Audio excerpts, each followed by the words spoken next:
ఓం గురుభ్యో నమః. ఓం మహాగణపతియే నమః. ఓం శ్రీమాత్రే నమః.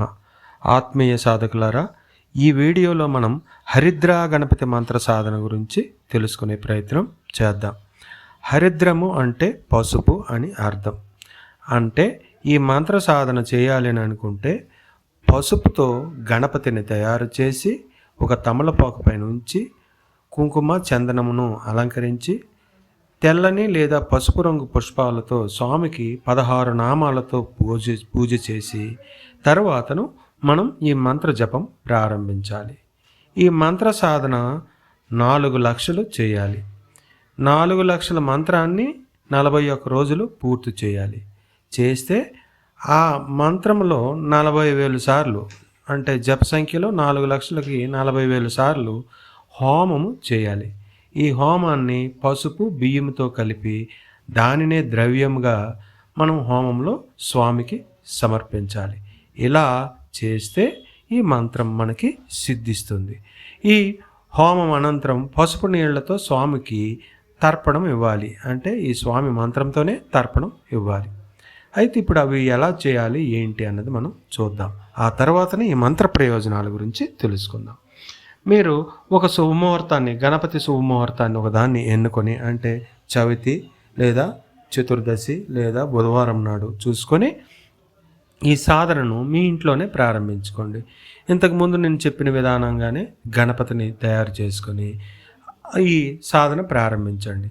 సాధన ప్రారంభించేటప్పుడు ప్రతిరోజు ఒక పసుపు గణపతిని చేస్తారు కదా. ఈరోజు చేసిన పసుపు గణపతిని జపం పూర్తి చేసిన తర్వాత మరుసటి రోజు ఆ గణపతిని తీసుకొని వెళ్ళి నీళ్ళల్లో కలిపి ఏదైనా కాయలు కాసే చెట్టుకు కానీ లేదా పూలు పూసే చెట్టుకు కానీ చెట్టు మొదట వేసేయండి. అంతేగాని ఎక్కడ పడితే అక్కడ వేయడానికి వీల్లేదు.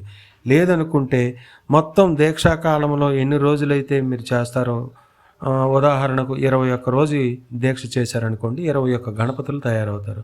ఆ 21 గణపతులను 21వ రోజు నాడు అన్నింటినీ కలిపి ఒక చెరువులో, మంచినీటి చెరువులో కానీ లేదా నదిలో కానీ కలిపేయండి. అప్పుడు ఏ ఇబ్బంది ఉండదు. ఇలా గణపతిని తయారు చేసుకున్నాక మీకు నైవేద్యంగా ఏదైనా బెల్లం ముక్క కానీ, పటిక ముక్కను కానీ, లేదనుకుంటే అరటిపండును కానీ, కిస్మిస్ కానీ ఇలాంటివి పదార్థాలను మీరు నైవేద్యంగా సమర్పించుకోండి. ఇక తూర్పుకు అభిముఖంగా కూర్చొని గణపతి దగ్గర గణపతికి షోడశోపచార పూజ లేదా 16 నామాల పూజ చేశాక దీపానికి అభిముఖంగా కూర్చొని మంత్రాన్ని జపం చేయండి. మంత్ర జపం చేసేటప్పుడు మీరు కళ్ళు మూయకూడదు. ఆ పసుపు గణపతిని చూస్తూనే మంత్ర జపం చేయాలన్నమాట. ఇక పసుపు రంగు వస్త్రాలు ధరించాలి. జపమాల ఉపయోగించాలనుకుంటే పసుపు రంగు మాల, అంటే మీకు పసుపు రాతి రంగురాళ్ళ మాల అనేది దొరుకుతుంది, దానిని కానీ, లేదా పసుపు కొమ్ములతో చేసిన మాల కూడా అమ్ముతుంటారు, దానితో కానీ మీరు జపాన్ని చేసుకోవచ్చు. కాకపోతే జప సంఖ్య, మంత్రసిద్ధికి జప సంఖ్య 4 లక్షలని గుర్తుంచుకోండి. ఇక దీక్షాకాలం మీ ఇష్టం, మీ సమయం బట్టి 21 రోజా 41 రోజా అనేది నిర్ణయించుకోండి. ఇలా ప్రారంభించిన తర్వాత 41వ రోజు నాటికి మీకు గణపతి మంత్ర దీక్ష పూర్తవుతుంది. తదుపరి మీరు మంత్రసిద్ధికి ఇంతకు ముందు చెప్పినట్టుగానే పసుపు బియ్యంతో కలిపినటువంటి హవనాన్ని హోమం చేయించండి. ఈ హోమం మీకు చేసుకోవడం రాకపోయినట్లయితే మీ సమీపంలో ఉన్నటువంటి ఒక గ్రామ పురోహితులకు సంప్రదించి ఈ మంత్రంతో మాకు హోమం చేయించండి అని చెప్తే వాళ్ళే చేస్తారు. హోమం మర్చిపోకండి, 40,000 సార్లు ఈ మంత్రంతో చేయాలి, అది గుర్తెరగండి. ఇకపోతే ఈ మంత్రం చేయడం వలన మనకి ఎటువంటి ప్రయోజనాలు కలుగుతాయి, ఎక్కడ చేయాలి అనే మీకు అనుమానం రావచ్చు. మంత్రాన్ని ఇంట్లోనూ చేసుకోవచ్చు, లేదనుకుంటే ఏదైనా గణపతి క్షేత్రంలో కానీ, లేదా ఏదైనా శైవ క్షేత్రంలో కానీ, విష్ణు క్షేత్రంలో కానీ, అమ్మవారి క్షేత్రంలో కూడా చేసుకోవచ్చు, ఇబ్బంది ఏమీ లేదు. ఇక ఈ మంత్రాన్ని మనం చేయడం వలన ఎటువంటి ఫలితాలు మనకు వస్తాయి అని అంటే, ఈ ఈ హరిద్రా గణపతి మంత్రం చేయడం వలన మనకు స్తంభన అనేది కలుగుతుంది. అంటే మన పైన శత్రు ప్రయోగాలు చేస్తున్నా, లేదా మనకు శత్రువులు ఉన్నా, లేదా మనకు రుణబాధలు ఎక్కువగా ఉన్నా, లేదా మన పైన నరపోరు కానీ ఉన్నట్లయితే అటువంటి వాటిలన్నింటినీ కూడా స్తంభింపజేస్తుంది అన్నమాట. సో ఇది స్తంభన దేవత.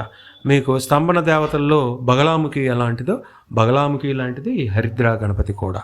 ఈయన స్తంభన చేస్తాడు, అంటే శత్రు స్తంభన, వాక్ స్తంభన చేస్తాడు.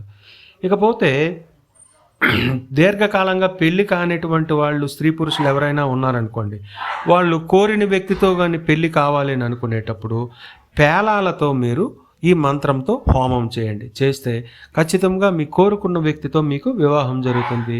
దాంపత్య జీవితం కూడా చాలా సుఖంగా సౌఖ్యంగా ఉంటుంది. ఇక మీరు ఒకవేళ పెళ్ళైనటువంటి వ్యక్తులకు సంతానం లేదు అని అనుకున్నటువంటి వాళ్ళు ఈ మంత్ర సాధన చేసి 4 లక్షల మంత్ర సాధన చేసి 40,000 హోమం చేశాక మళ్ళీ ఒక 1000 మంత్ర జపం చేసి ఇప్పుడు ఏం చేస్తారంటే పంచగవ్యాలు, అంటే గోపంచకాలు, ఆవు పాలు, ఆవు మూత్రము, ఆవు నెయ్యి, ఆవు పెరుగు, ఇలా వీటితో కలిపి పంచగవ్యాలు అంటారు. ఆ పంచగవ్యాలతో కలిపి మీరు ఆ మిశ్రమంతో ఈ మంత్రాన్ని హోమం చేసినట్లయితే సంతానం లేనటువంటి వారికి ఖచ్చితంగా సంతానం కలుగుతుంది. ఇది చాలా విషయాల్లో ఇది నిరూపితమైంది ఈ ప్రక్రియ.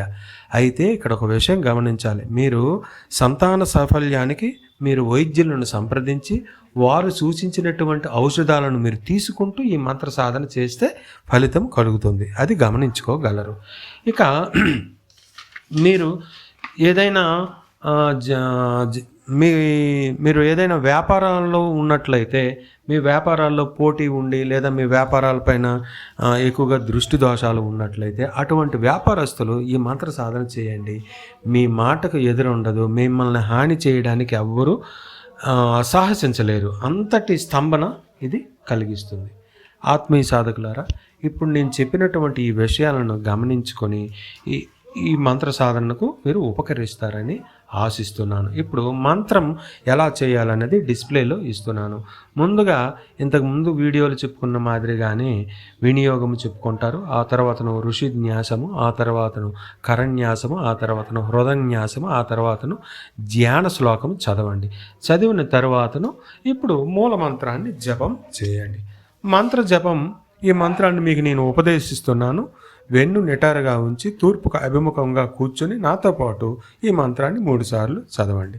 మంత్రము: ఓం హుం గం గ్లీం హరిద్రా గణపతియే వరవరద సర్వజన హృదయం స్తంభయ స్తంభయ స్వాహ. ఆత్మీయ సాధకులారా, ఈ మంత్రాన్ని 4 లక్షలు జపం చేయాలి. గుర్తెరగండి, ఈ మంత్ర సాధన చేసేటప్పుడు మీరు పొగ తాగడం, అలాగే మద్యం సేవించడం, అలాగే మాంసాహారం తినడం వంటి పనులు చేయకూడదు. అలాగే పరస్త్రీ వ్యామోహం ఉండకూడదు. మంత్ర సాధన చాలా రహస్యంగా చేయండి. ఎటువంటి అట్టహాసాలు, ఆర్భాటాలు, హంగులు చేయకండి. ఈ మంత్ర సాధన చేస్తున్న నాళ్ళు మీరు సాయంకాల సమయంలో మీ గ్రామాలలో ఉన్నటువంటి దేవాలయాల్లో ఉన్న దేవీ దేవతలను దర్శించండి. అక్కడ గణపతి ఉంటే గణపతికి గరికి కానీ లేదనుకుంటే ఒక దీపం కానీ సమర్పించండి. పసుపు నీళ్లతో గణపతిని అభిషేకం చేయండి. చేస్తే మంత్రం శీఘ్రంగా సిద్ధిస్తుంది.